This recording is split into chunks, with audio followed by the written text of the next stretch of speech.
So consoles, I just wanted to do a sort of normal video, just doing some size comparison and keeping budget in mind.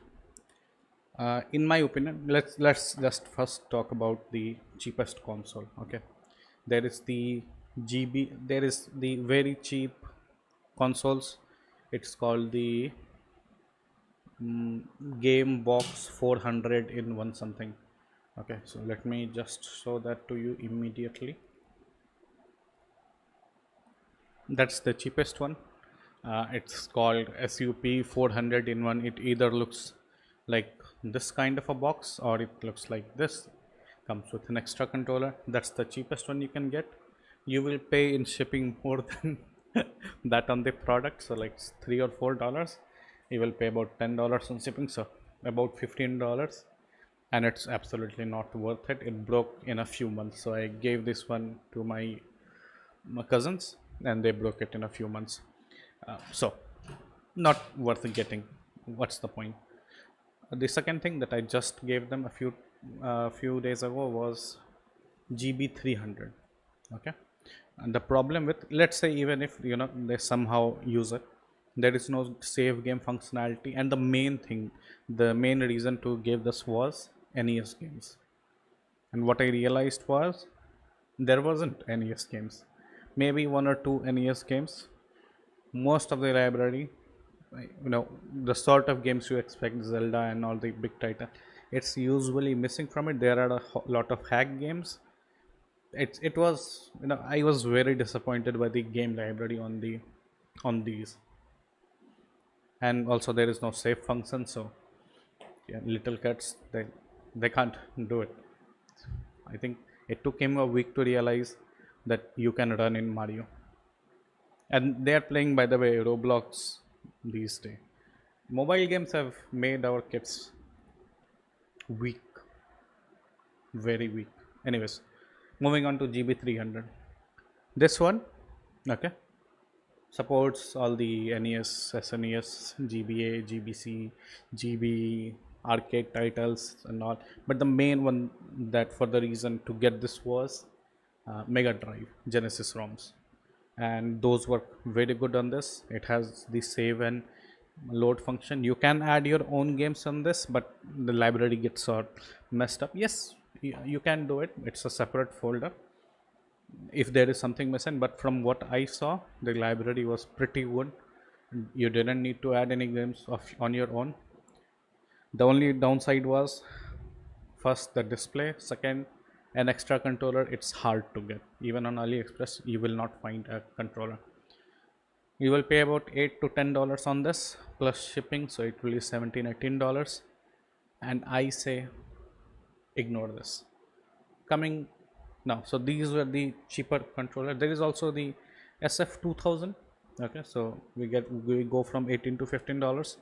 Even now, even at $15, you add $10 shipping, you go about 20-25 range. Okay, so you are already paying, so you have come to $25 range right now.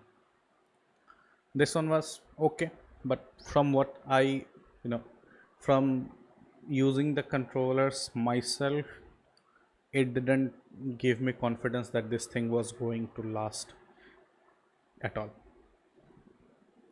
It might last a few months. I don't think it is going to last very long, especially the way kids play, just pressing down all the buttons.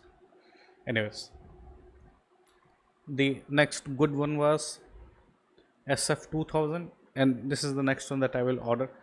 It's a 3-inch screen, slightly smaller screen. You can usually get an extra controller with this. The controller on the GB300 and on this are proprietary. You can't just use any controller. There has to be that controller only.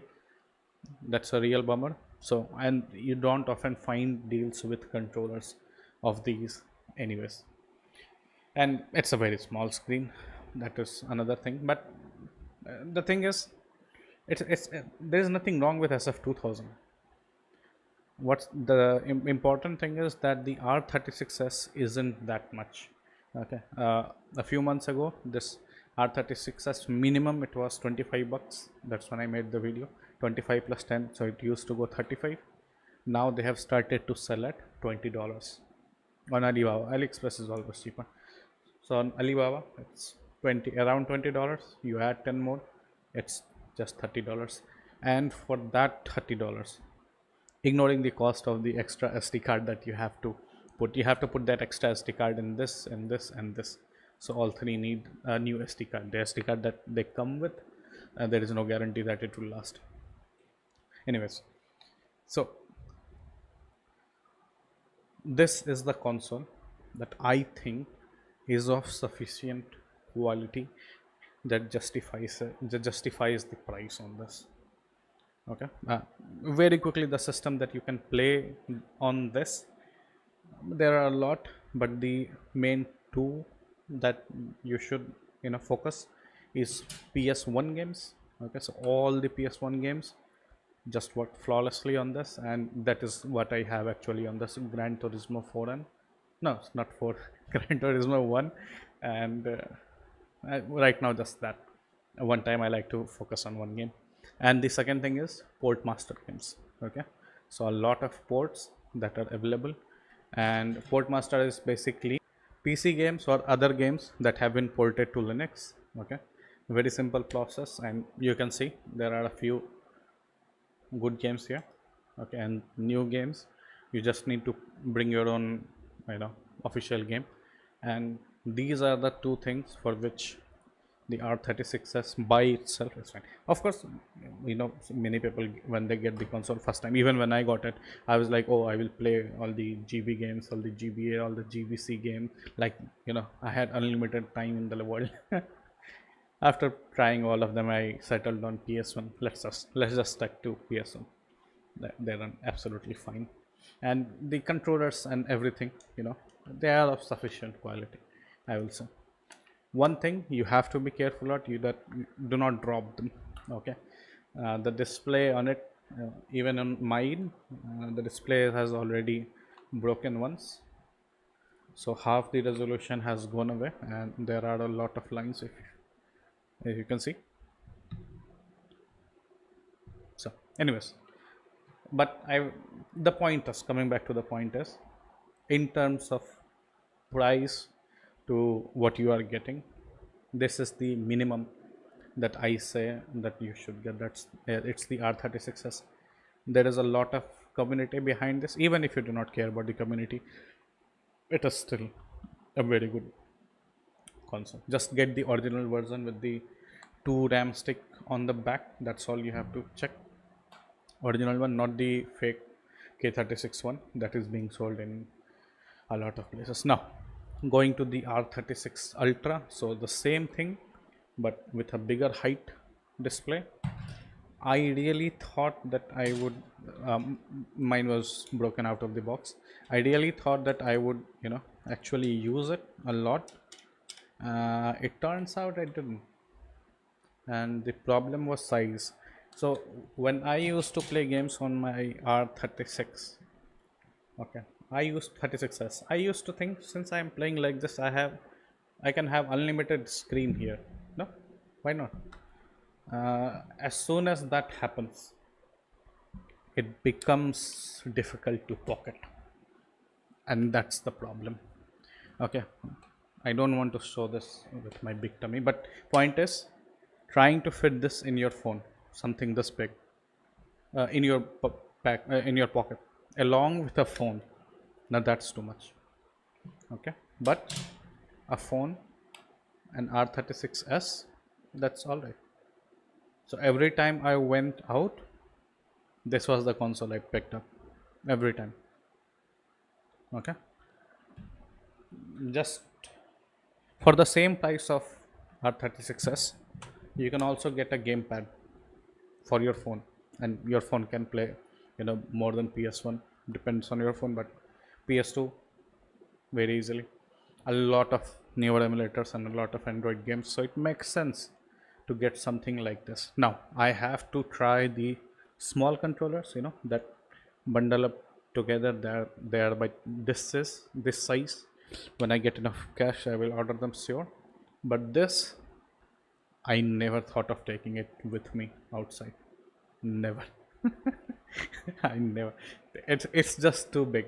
It's bigger than my phone and heavier than my phone. I cannot possibly take it with me outside. It's fine for home. It's fine for home. And just a side note here, considering it gets this big, and Steam Deck and all the Legion Go and all the handheld proper consoles are even bigger than this. I don't think that will ever be my, you know, console that I take with me anywhere outside. Now, this is R36S, horrible, terrible console, don't buy it.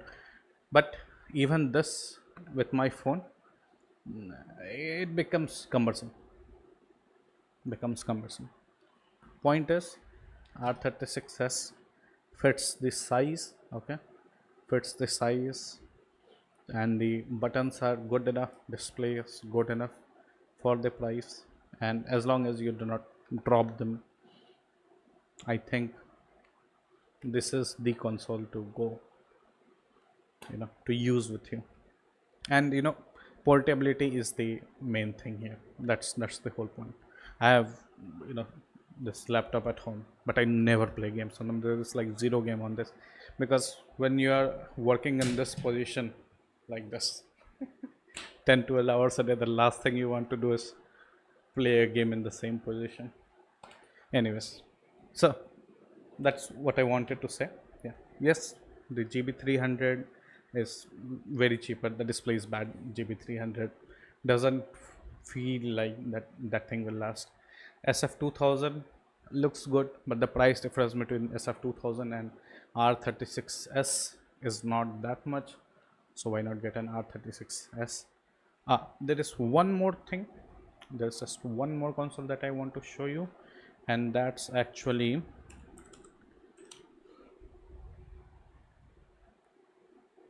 the R36H. Okay, so the same thing, it's the same thing, just sideways. Okay, same thing, sideways. That's the R36, no, that's Pro.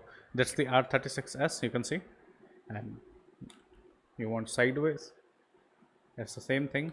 However, the problem that plagued the R46S, how the buttons are just here, and I showed you in that in its video that solder point is very weak. That looks like a problem with that, so I will tell you to suggest you to stick with this. And the final reason for that is, I don't know if extroverts will understand it, but if you are an introvert, if I take this out